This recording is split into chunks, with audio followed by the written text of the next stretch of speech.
Effectivement, ce moment est venu, toujours un petit peu délicat, des propos conclusifs. Surtout qu'on m'a dit, bah écoute, c'est une synthèse que tu vas faire. Après on m'a dit, mais non, tu fais que des propos conclusifs. Et puis pour la synthèse, tout à l'heure, alors j'ai mes amis Jean-Louis et Nathalie qui m'ont dit, ah bah on t'a rien donné parce qu'on a fini à 5h du matin. Voilà. Donc je me retrouve avec tout ça, mais je me retrouve surtout ici avec énormément de plaisir et merci de me donner cet honneur. J'y suis particulièrement sensible donc. D'autant plus que je sais que ce sont les étudiants de cette belle promotion Chantal à Reims qui ont suggéré mon nom. Voilà, merci aux organisateurs, à Muriel, mon amie, de m'avoir transmis cette proposition. Alors bravo tout d'abord aux étudiants pour le choix du thème de ce colloque. Alors tourner vers l'avenir, ça je l'avais déjà constaté quand je me suis rapprochée d'eux. Nos jeunes savent parfaitement saisir tout l'intérêt de l'instant présent et de toutes ces évolutions qui sont particulièrement porteuses, tant d'un point de vue opérationnel, à travers l'efficacité de notre droit de la concurrence, que d'un point de vue substantiel. Et d'ailleurs, quoi de plus substantiel que de s'interroger sur les sources du droit, car c'est bien de cela dont il s'est agi aujourd'hui. Alors, des illustrations pratiques, hein, c'était toute cette première partie, c'était tout ce qui était souhaité. Vous y êtes vraiment largement livré à travers donc deux types de vecteurs de ce droit souple. Moi, je parlerai de droit souple, voilà. Puisque le troisième type de vecteur sera abordé ultérieurement. On en profitera également à ce moment-là pour compléter et peut-être pour repenser nos réflexions de ce jour et prendre du recul, parce que c'est quelque chose dont on a toujours besoin. Alors, on voit que la soft law, alors je vais peut-être dire, ou le droit souple, en droit de la concurrence, apparaît sous des formes vraiment très diverses, selon les entités, la source de celle-ci. Bon, alors évidemment, au niveau national, à titre d'exemple, les lignes directrices, les différents communiqués, les avis, les recommandations, au niveau communautaire également, et ça a été dit, c'était dit par la première présidente, c'est la commission qui a ouvert la voie, et la voie aussi via ses best practices. Et donc aussi à travers son guide pratique sur la quantification du préjudice dont il a été question de façon très pertinente. Alors, à la limite, on pourrait même presque dire aussi que les rapports annuels des autorités de concurrence contribuent aussi à l'instauration du droit souple. On notera par ailleurs, et ça moi je tiens à le préciser, le rôle que les professionnels peuvent avoir en participant à l'élaboration de ce droit, et c'est le cas des avis de la CEPC, puisqu'ils y sont représentés, ça nous a été clairement rappelé par Jean-Louis tout à l'heure, ou encore des lignes directrices à travers la consultation en amont des parties prenantes. Tout cela n'est pas indifférent, et je pense là aux propos introductifs de Madame le Premier Président Chantal à Reims quand elle disait qu'il était question d'intelligence collective. Voilà. Alors, étant donné la multiplication des sources, des modes d'expression de ce droit souple, les entreprises auraient pu être tentées, parce qu'on va parler aussi évidemment des entreprises qui sont destinataires de tout cela, auraient pu être tentées de les regarder avec une certaine distance pour ne s'en tenir qu'au droit dur et éviter toute insécurité juridique, parce qu'il peut aussi y avoir effectivement de l'insécurité juridique, M. Perrault nous l'a rappelé très rapidement, mais ce serait faire fi des autorités desquelles émane le plus souvent la soft law. Et finalement, au travers de la démarche qui a été arrêtée par nos étudiants, bon, un fil rouge apparaît, peut-on aboutir à créer une nouvelle règle de droit par voie de soft law, et notamment par le biais d'avis, recommandations, lignes directrices, etc. Voilà. Alors là, j'en viens au thème 1. Alors, le thème 1, la commission d'examen des pratiques commerciales et ses avis. Bon. Alors, beaucoup de choses ont été dites. Je ne vais pas revenir, c'est extrêmement impressionnant, tout le rôle qu'a eu la CEPC à travers ses différents avis. Je vais peut-être me concentrer plutôt sur l'impact sur le déséquilibre significatif, mais vraiment, je vous renvoie et il faudra qu'il y ait un écrit pour cela de nos auteurs, parce que c'était extrêmement riche et c'est une synthèse que nous attendons. Donc, une chose est sûre, c'est que les débats ont été vraiment, les messages que vous nous avez fait passer ont été vraiment révélateurs de l'influence croissante de la CEPC à travers ses avis et recommandations, particulièrement éclairants sur toutes ces bonnes pratiques qu'il convient d'adopter dans le cadre des partenariats commerciaux et bien au-delà, malgré les intentions initiales du législateur, ça a été aussi clairement dit, des simples relations fournisseurs-distributeurs relatifs au contrôle du déséquilibre significatif notamment. Et cela, même si, et ça a été dit aussi clairement, et c'est vrai que c'est une vraie question, des incertitudes persistent concernant notamment le contrôle judiciaire sur le prix. C'est toute la question d'influence de la CEPC sur cette dernière thématique, sur bien d'autres aussi. Et à chaque fois, cette question, dans quelle mesure son analyse est-elle ou sera-t-elle suivie par les juges? Alors, moi, j'estime que la CEPC s'est vraiment révélée une véritable instance d'équilibre et de médiation entre des forces économiques dont les intérêts sont le plus souvent antagonistes.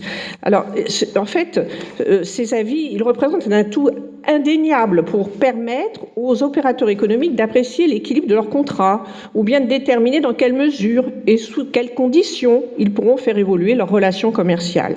Et appuyant évidemment ce rôle central, il n'est pas indifférent de relever les décisions du Conseil constitutionnel, qu'il s'agisse d'approuver les modalités de mise en œuvre des clauses pénales ou encore de confirmer la mission de la CEPC, bien sûr, en tant qu'organe consultatif par les juridictions. Je dis bien confirmer parce que c'était évidemment dans la loi. Alors, on regrettera d'ailleurs que les juridictions ne la consultent que trop peu.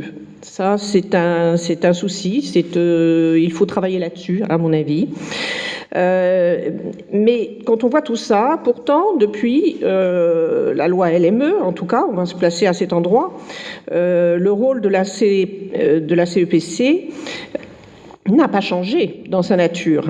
C'est la commission, elle continue d'exercer quoi? Une mission de consultation, d'étude, de proposition. Elle ne dispose pas de véritable pouvoir d'enquête et de sanction. Certains, en tout cas il y en a un dans la salle, plaident pour qu'elle devienne une AI à part entière. Bon.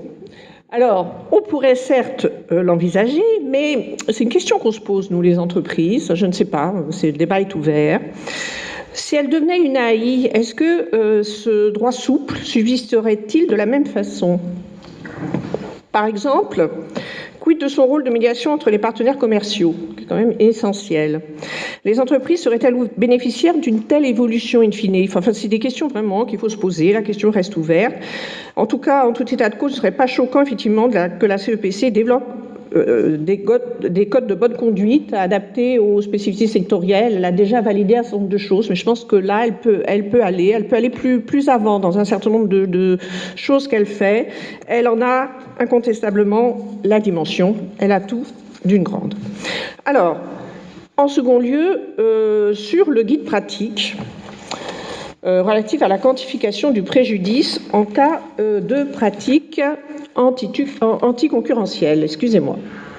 Alors, effectivement, les problématiques ont été là aussi à se poser. Pourquoi cette question? Effectivement, on a entendu qu'il était extrêmement précis. Mon voisin me disait trop précis, peut-être, et c'est peut-être ça, peut-être aussi ses limites, enfin, des lacunes sur la problématique de la causalité. Enfin, c'était extrêmement intéressant, ce regard croisé de l'économiste et du juriste. Avant, nous avions eu droit à un regard croisé d'un homme et d'une femme, mais finalement, là, il n'y avait pas de vue particulièrement différente. Lorsqu'en l'occurrence, là, finalement, de temps en temps, on percevait une différence d'approche.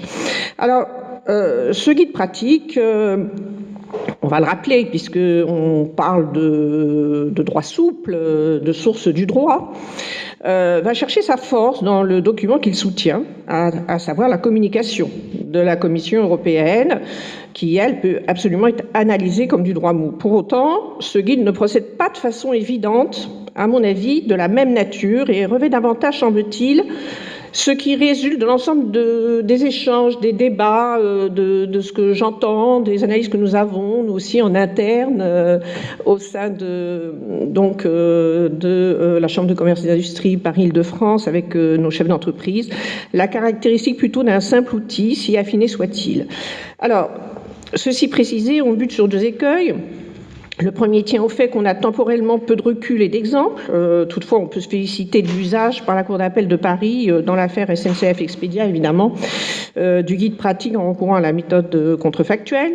Le second écueil a trait, on le sait bien, au développement des procédures négociées qui, logiquement, diminuent l'accès aux éléments factuels sur le dommage à l'économie et donc à l'intérêt de recourir au guide. Encore qu'il y a une exception notable, c'est extrêmement intéressant, avec l'affaire Altis, où l'autorité a donné de nombreux détails sur le préjudice subi par Bouygues Télécom, ouvrant manifestement la voie à une demande de réparation du préjudice concurrentiel devant le juge judiciaire. De facto, elle a esquissé le contour d'un scénario contrefactuel et pourtant, il s'agissait d'une décision de transaction. Alors, de façon générale, je l'ai entendu, parfois l'autorité en dit beaucoup, parfois très peu, sans que l'on sache précisément ce qui justifie une telle différence de traitement. Enfin, pour revenir donc à ce guide et face au constat d'un comportement très différent de la jurisprudence anglaise, il apparaît indispensable que nos juridictions, là j'y reviens, se saisissent de cet outil, qu'on le qualifie de soft law ou non, d'où l'intérêt d'ailleurs de toutes les fiches qui sont présentées aujourd'hui par la Cour, qui sont vraiment dans ce prolongement et vraiment bravo, et sans oublier la nécessité, je le précise, d'en irriguer les tribunaux de commerce, ce qui est un point quand même absolument essentiel. Alors, le droit souple, j'en finis par là et assez rapidement pour ne pas abuser de votre patience. Le droit souple, une source de droit.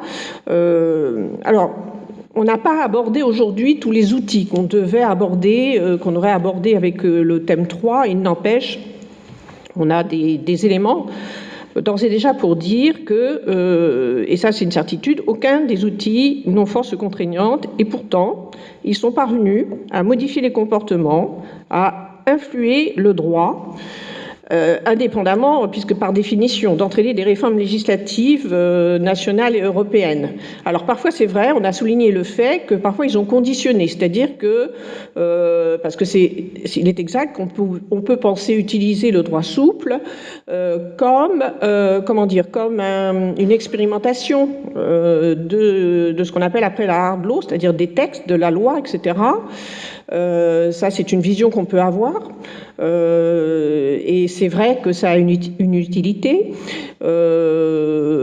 On l'a vu parfois même dans d'autres domaines. Je pense ici au droit des sociétés. On sait tous que s'il y a eu tout le développement, enfin peut-être pas seulement, mais au tout début de tout ce qui est du premier guide de gouvernement d'entreprise en 1995, c'était pour éviter que ce soit le législateur qui s'en saisisse. Donc le droit souple est né un peu comme un effet de repoussoir. Donc c'est quelque chose d'intéressant. Depuis, il a vraiment gagné ses lettres de noblesse.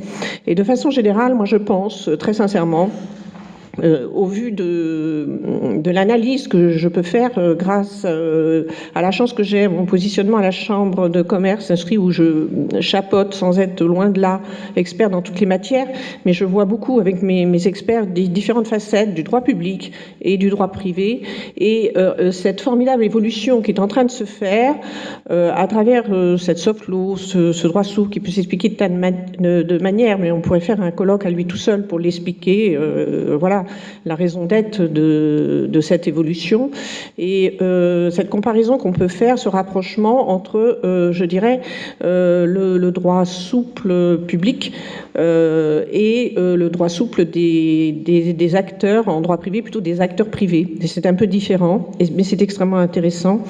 Et certes, on nous disait, il y a des saccades, mais ça ne m'étonne pas. Il y a des saccades. On n'a pas été aujourd'hui jusqu'à parler effectivement de l'arrêt Coty qu'on attend. Peut-être qu'il nous démontrera que là encore, il y aura peut-être une saccade et que le droit mou l'emporte pas toujours. On a parlé hier, évidemment, on a parlé aujourd'hui de l'évolution qui s'est mise au jour, effectivement, hier, avec la décision qui a été rendue par l'autorité de la concurrence, donc sur le cartel dans le secteur des revêtements de sol. Donc, c'est vrai qu'il peut y avoir des saccades.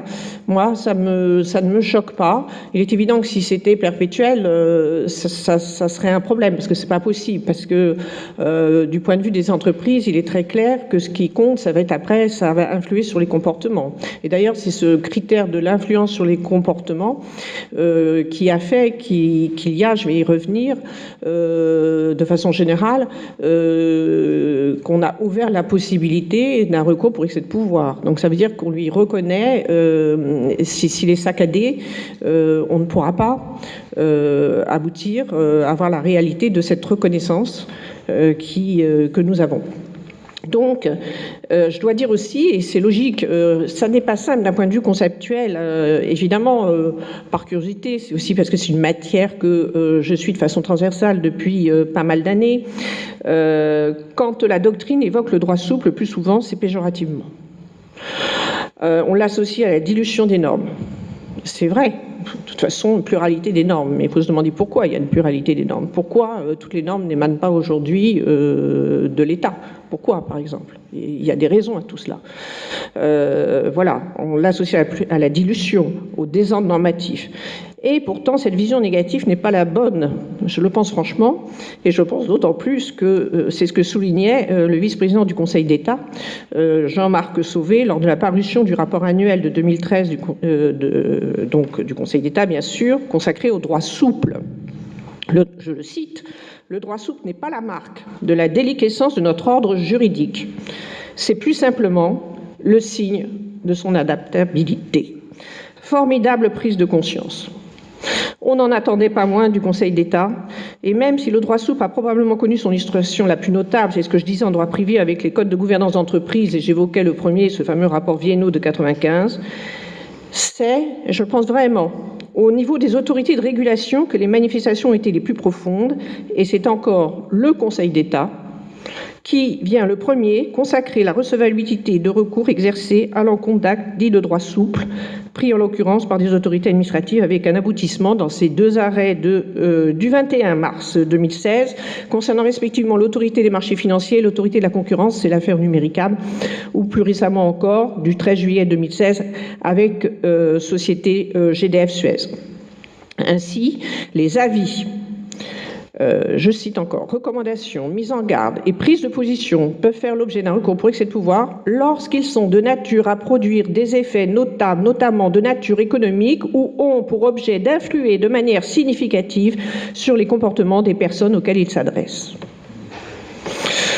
Ce qui veut dire que tout le droit souple, on mélange aussi, il y a beaucoup de choses, ne va pas relever. Il va falloir répondre à cela. Donc, par exemple, pour répondre pour ta question tout à l'heure, il n'est pas évident que certains éléments, certains vecteurs, certains outils de droit souple relèveront de ce type de possibilités et de recours. Alors, d'ailleurs, toujours dans cette étude citée sur le droit souple, le Conseil d'État note, il y a identité de fonction, ils vont quand même très très loin, entre le droit dur et le droit souple. Tous deux ont pour objet d'influer le comportement de leur pluriel destinataire. Si ces critères apparaissent alternatifs, donc les deux critères que je viens d'évoquer ci-dessus, on estime à la lecture, franchement, des conclusions, enfin moi j'estime des conclusions des rapporteurs publics dans ces dernières espèces, qu'en fait, on cherche souvent à vérifier la réalité des deux aspects, et, encore plus intéressant, le rapport d'activité 2016 de l'autorité de la concurrence affiche un encart droit souple, page 26, sous lequel il rappelle expressément cette doctrine nouvelle. Le droit souple public a gagné ses lettres de noblesse dans un environnement a priori peu propice au regard de la rigueur de notre tradition juridique, mais c'était sans compter avec la matière du droit de la concurrence. Hippie pourra. Derrière cette formidable évolution, on ne saurait ignorer que c'est la Commission européenne qui est la première, et Madame la Présidente Chantal Arens l'a bien dit, a multiplié dans les années 90 l'édiction de textes de soft law en la matière, l'utilisant comme le moyen privilégié pour greffer à la politique de la concurrence les nuances dictées par l'analyse économique. Certains ont même été jusqu'à dire que l'usage de la soft law en droit de la concurrence était militant, car il a permis à la Commission européenne d'affirmer la crédibilité de sa politique de concurrence à travers ses lignes directrices, notamment tant à l'égard des juridictions nationales qu'outre-Atlantique. Je vous remercie.